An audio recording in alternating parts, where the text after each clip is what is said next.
on any investigation, if you are going to do it like what you see on TV and you have the lights off and perhaps some candles flickering, there's a health and safety issue there. So I think that's what you've got to be cautious of. Maybe take some shin pads.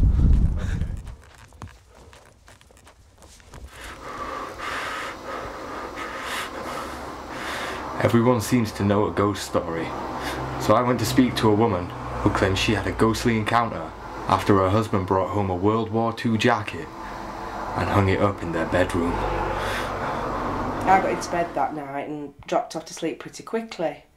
But shortly after, I felt like somebody was stood over me and that they'd like brushed my shoulder, and I jumped and I turned around really quickly and looked across, and all I could see was this jacket hung on the wardrobe door. Anyway, I thought no more of it and went back to sleep. And a while later, my husband had come up to bed, and one thing and another, and he'd gone to sleep. And then all of a sudden, he jumped up in bed and he said, you know, oh, like, we're really, really frightened. And I asked him what were the matter, and he said that he thought he'd seen somebody stood at the side of the bed in this uniform.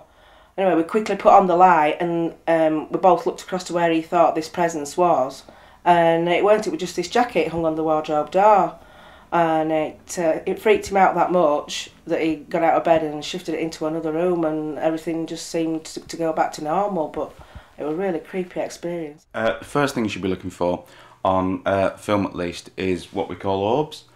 However, when not using the equipment, things to look out for are electromagnetic interference, probably with radio equipment, things moving in the background, on the periphery of your vision maybe. Sudden temperature changes are also very common. But the most common thing we find is, when looking back on footage afterwards, is analogue interference with your equipment. In the 1960s, ghost hunter Cedric Morris carried out an investigation in Sheffield's underground Club 60. Something scared him though, because he didn't last the night. I've invited some of my friends to come and see if we can succeed where Cedric failed and capture a ghost on film. Well, here I am, I'm inside. I've arrived here, and pretty soon my friends will be getting here as well. We'll be doing our own little investigation, see how scared I can get them in the dark. But first, I'm going to find out a little bit more about the history of this spooky place. We've had 2 teams of scientists come in here, and again they've stayed overnight. But I don't think they were quite as fortunate as Cedric in 1960. Actually right below my feet right now, but there's meant to be a body. A man was murdered apparently, and he was buried here. And today you can feel a bump in the cement. My lucky guests arrived, and I treated them to a candlelit tour of Club 60. Don't like standing on this bump, it freaks me out. And I got really hot when I stood here as well, and I can...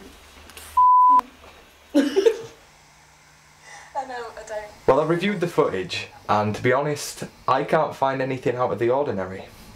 There aren't any orbs, there aren't really any strange sounds either. All I can find are my friends running around in the dark, looking pretty scared. But maybe that's not such a bad thing. If I knew for certain that ghosts were real, I don't think I'd be able to enjoy those old movies in the same way. And why would I want to ruin that?